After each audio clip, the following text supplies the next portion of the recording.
Again, thank you for the introduction. Really glad to speak to everybody today.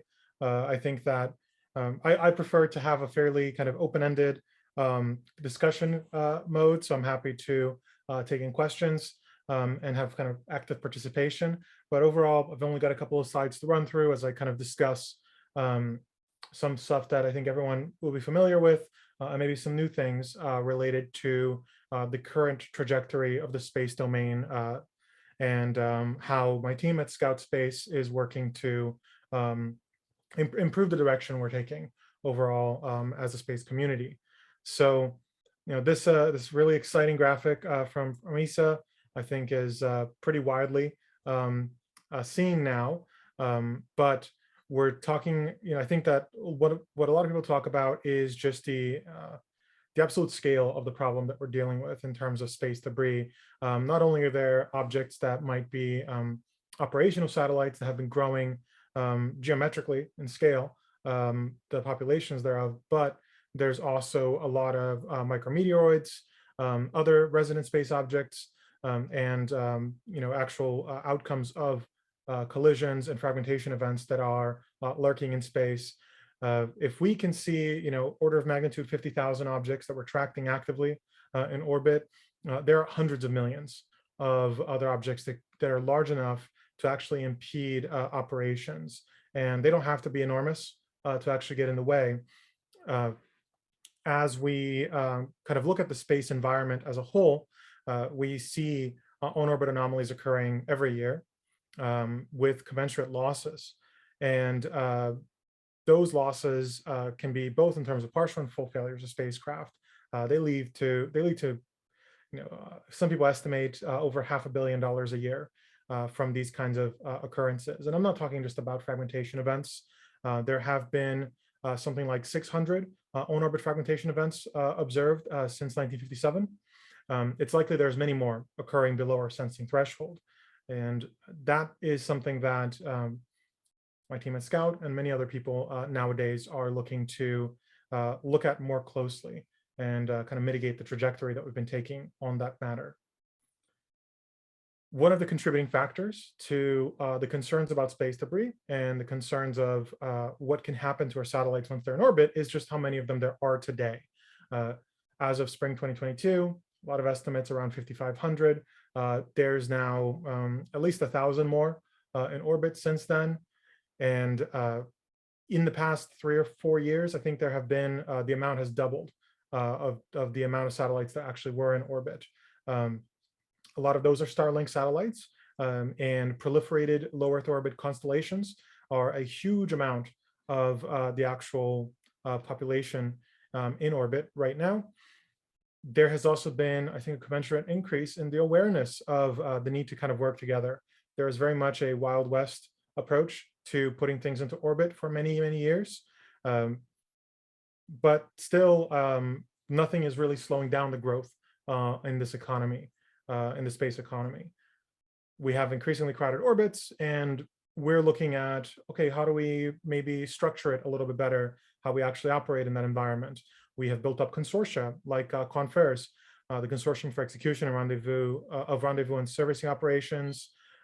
There's been a lot of work on the regulatory side across UN, Office for Outer Space Affairs, UNUSA. There's also been some particular work in assessing the space environment more holistically.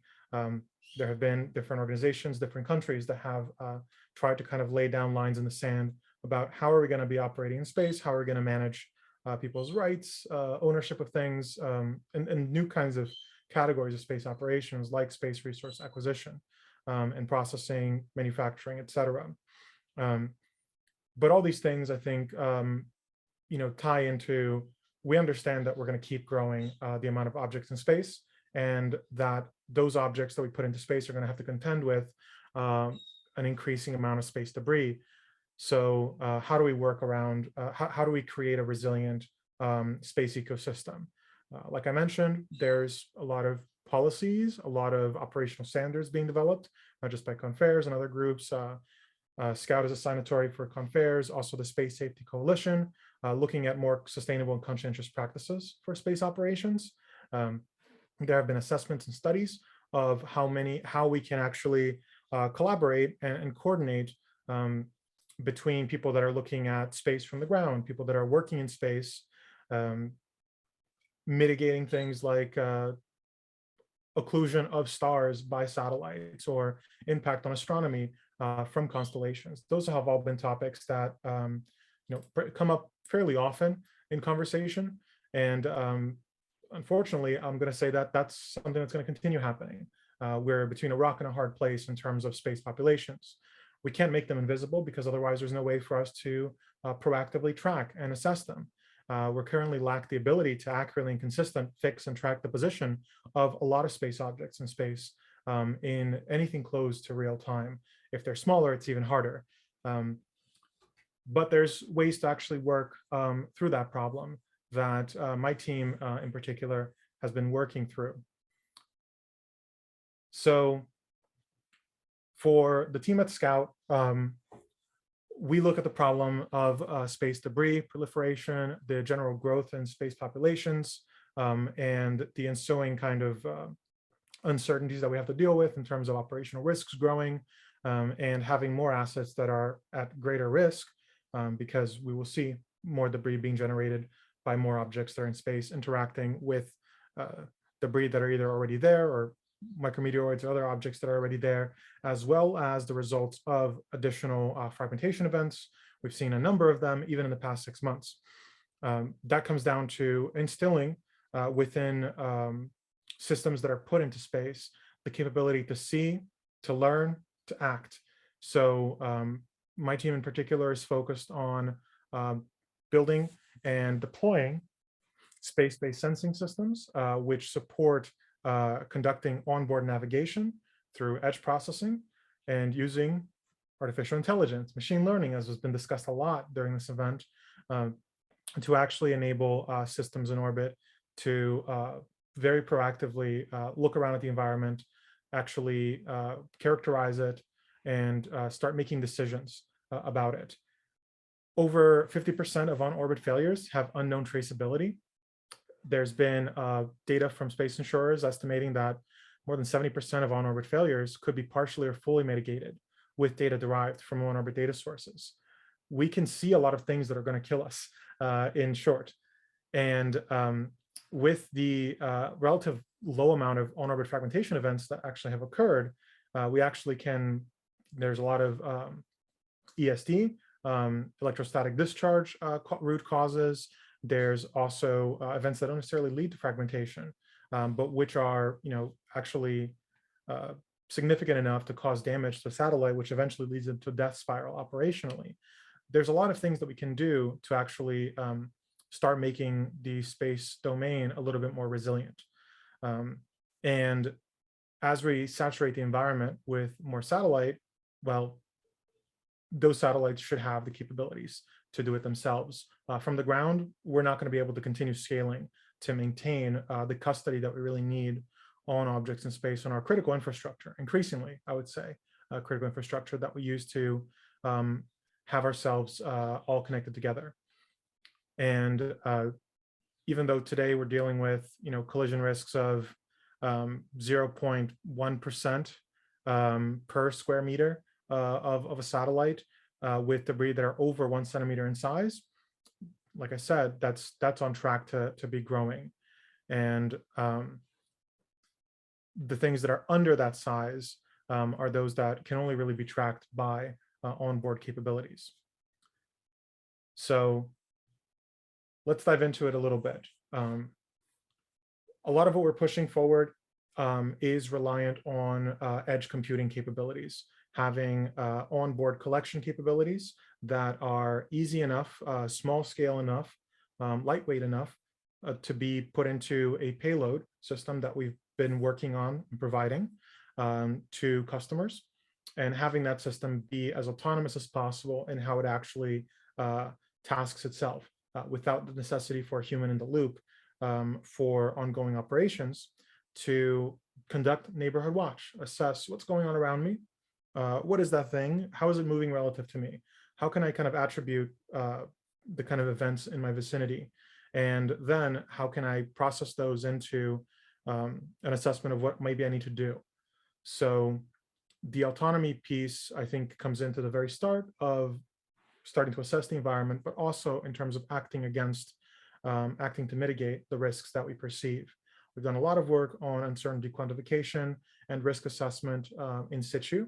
We've also done a lot of work in providing very coherent analyses right on the edge by our vision systems. So conducting relative navigation analysis and facilitating maneuvers that are actually a lot of times being done via rendezvous and proximity operations. But a rendezvous and proximity operations operation where you're actually just responding to something being near you that shouldn't falls along a lot of the same lines. So we have a brief video over here that I want to play, which kind of discusses a little bit about what we're doing. Please let me know if you are hearing audio or if you're not hearing audio. We're not hearing it just yet. Space Situational Awareness, or SSA. Yes, now it's better. Yeah. All space safety.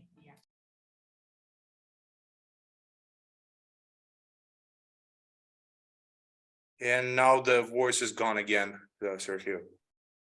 Sorry about that, my mistake. It should work this time. Let's see. I'll let you know. Space situational awareness. Yes, we can hear it. Plays a critical role in all space safety activities. Scout's next generation in-space sensing technology, SP-50 for short range, and Night Owl for long range, are designed with flexible architecture and integrate seamlessly with client spacecraft for added in-space visibility capability, which help the client spacecraft identify, track, and navigate well in orbit. Scout's Vision and Owl products are versed in the characterization of space objects in their operational environment, including the process of tracking and identifying objects in space, establishing their orbits, such as attitude determination, and predicting their future locations. All this data is gathered by a direct observation of objects. SSA is critical to all space safety activities, including space traffic management, STM, identifying operational threats, enabling collision avoidance maneuvers, and many more cases.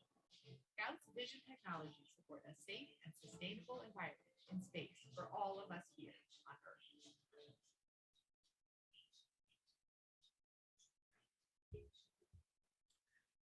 So that short video, I think, kind of gave an overview of what our team is about. I think beyond the underlying problem that I was discussing, I think that if I were to wrap it all up together, I would say that we know that congestion, space traffic management requirements, operational needs by a growing space economy and by many more players entering the space in the next couple of years, and the increasingly contested nature of space. So we're dealing with a multipolar world now, I think, in a way that we haven't in the past couple of decades, are going to drive future mission requirements. We're going to drive future just fundamental needs for how to change how we operate. So overall, we've looked at this space domain awareness, space situation awareness, navigation, risk mitigation, and resiliency market.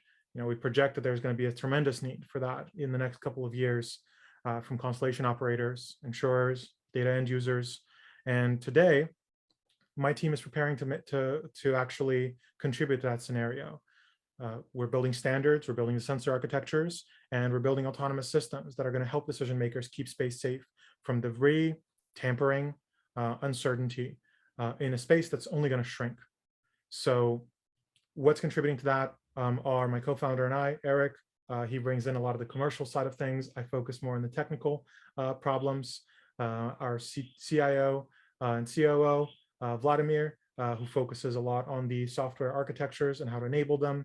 And we have a star-studded team that's actually building up the solution across the defense and civil domains, from assessing the strategies that we actually need to bring this to fruition and engage with as many customers and collaborators as possible, and an amazing group of engineers that's actually doing a lot of work every day to move us forward in making our capabilities more mature.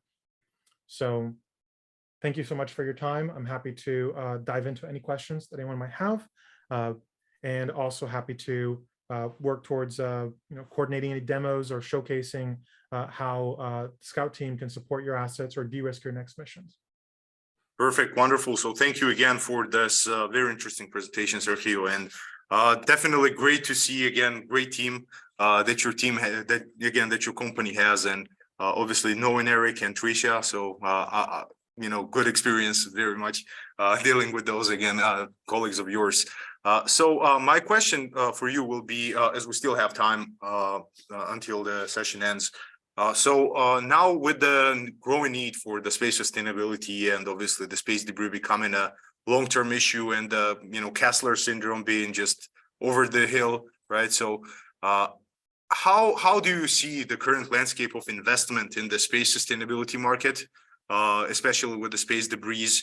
Because mainly it's been so far led by the government grants and the government investment. So how do you see how important it is, and what's the viable option for the VCs and the private investors to again contribute their 5 cents into the space sustainability? So that's a question for you.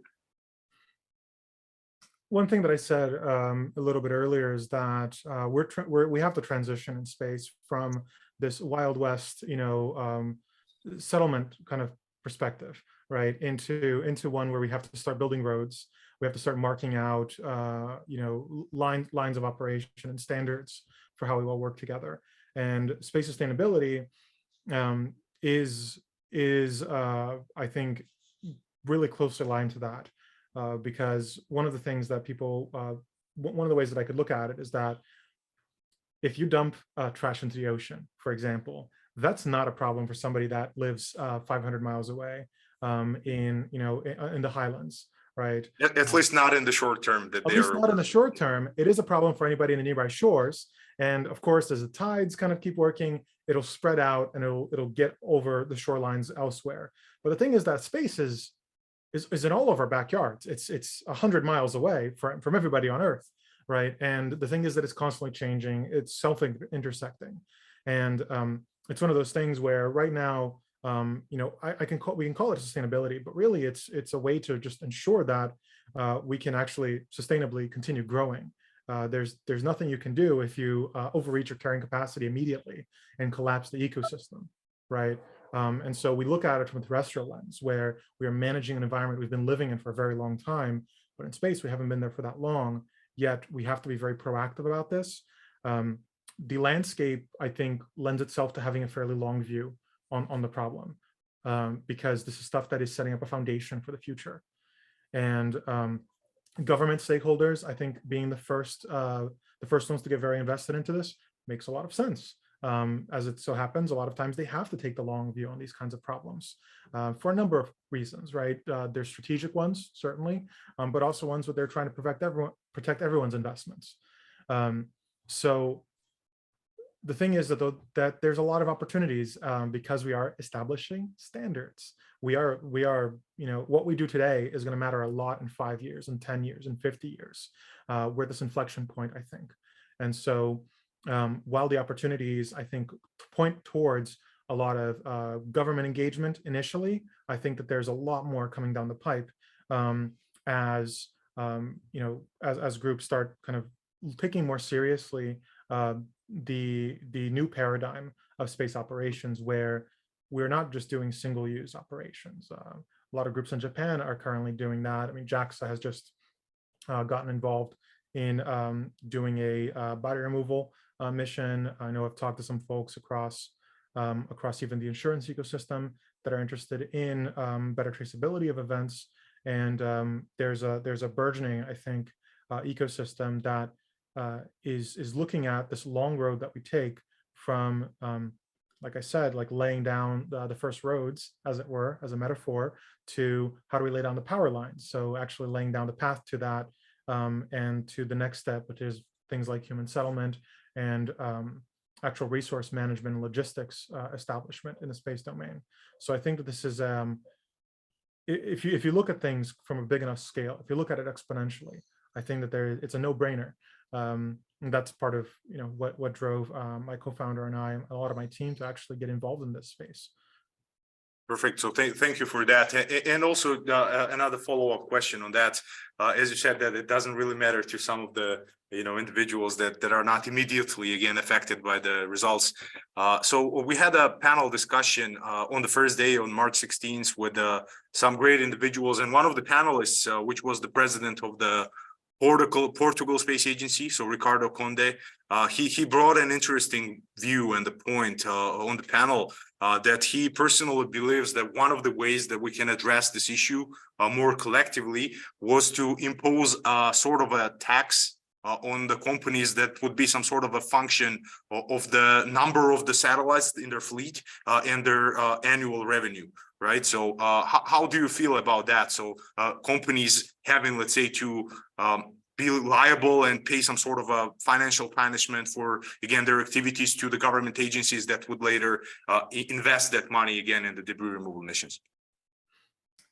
So I will admit that I have a lot of different things in my background. I've done a lot of different programs over my career so far, but international tax is not something that I'm very well versed in, and those kinds of incentives, or I think maybe demerit structures. That sounds a lot, to me, like the premise of carbon credits and carbon taxes. I think that insofar as there is merit, I think the idea of the carbon approach, I think that could be something. There's some existing precedents, right, in terms of assessing and reviewing what are you doing, what is the impact that you have on your on the space environment from your operations. Everyone that is launching a mission in the United States, for example, has to go through their ODAR process. They have to do an orbital debris and is it remediation? Yeah. Their orbital kind of debris planning. So like, what are they going to do for reentry? And so they have to fill out their ODAR. And without that, not a lot of people are going to want to launch your system. There have been changing, I think, structures in how the regulations in the space domain have worked over the past couple of years. Like, for example, the ability to start imaging more openly that NOAA has enabled commercially in the United States. For example, and I think increasing numbers of missions that have been doing it across ESA, for example. Now, there's a lot of opportunities and I think a lot of potential that we can unlock. And I feel like it's very important to be looking at opportunities, I think, rather than punishments. I think that there's a lot of ways to kind of institute positive punishments that will just make people operate in a very different way. When instead we could actually, provide, positive, positive feedback that I think would enable them to, for example, commercialize more things that they're doing for a broader benefit. Also, I will say, without really kind of making a very strong stand on this, a lot of times litigating and kind of managing like the deployment of these kinds of these structures costs a lot of money. And when instead you could actually put a lot of that money towards accelerating the ecosystem in such a way that it will like operate in a more sustainable manner itself, perhaps that could work out in a better way. And some of the work that I've kind of looked at has been in terms of how do we look at an end user first approach to the beneficiaries of a more sustainable space ecosystem, those that will conduct recycling or that will benefit from recycling, that will actually work within, will work with people that are doing inspections and space-based situational awareness to keep their assets safe. What do they care about? And it's not just the financial element, but there is a lot of financial components that do drive their decisions. And well, there are commodity segments in the market that they'll kind of have their bottoms fall out in case some of the financial elements are pushed away unilaterally, when instead they could actually benefit from additional kind of opportunities or I think financial incentives to actually move their technologies over in a particular direction that is beneficial to everybody. No, I do strongly agree again with the points that you brought up, that rather than punishing, maybe more incentivizing them to again take a more sustainable approach for the companies as well. So I strongly agree with that. We still got a couple minutes, and so I will throw in one extra question because we still have a couple minutes. So the question is now, as you watching personally as an individual that's strongly involved in the sustainability field and debris again mitigation. How do you see the companies like Astroscale and ClearSpace, and again the activities that are being done by them, the technology demonstration missions that they have planned? How well do you think those companies and their missions would be able to deal with this again? Tens of thousands of new satellites that are being again planned to be put in place over the next couple of decades. So do you believe that the rate of those companies evolving and again removing those debris will be enough to catch up with the new debris that will be added as a result of those missions? The first couple of cars that were built, the first locomotives that were built, certainly would not be able to withstand a couple of decades down the road from that point, the demand for transportation, for logistics. As it so happens, we're in a very early stage of this ecosystem where there's a lot of monolithic solutions that we have to come up with because we're accounting for a lot of uncertainties, a lot of unknown unknowns. And so that is just the trajectory I think that we have to take when we're doing research and development. There's a lot of things that we do know, but when you are reaching very far and you're trying to do very unique things, that taking that approach and taking that architecture that's being built out from the very start is not going to be, that architecture is not the one that's going to be valid 10 years down the line, 20 years down the line. So the answer is not monolithic like a lot of initial tech demonstrations. However, those technology demonstrations are here. And that's what I say, that's what I mean when I say that we're at an inflection point.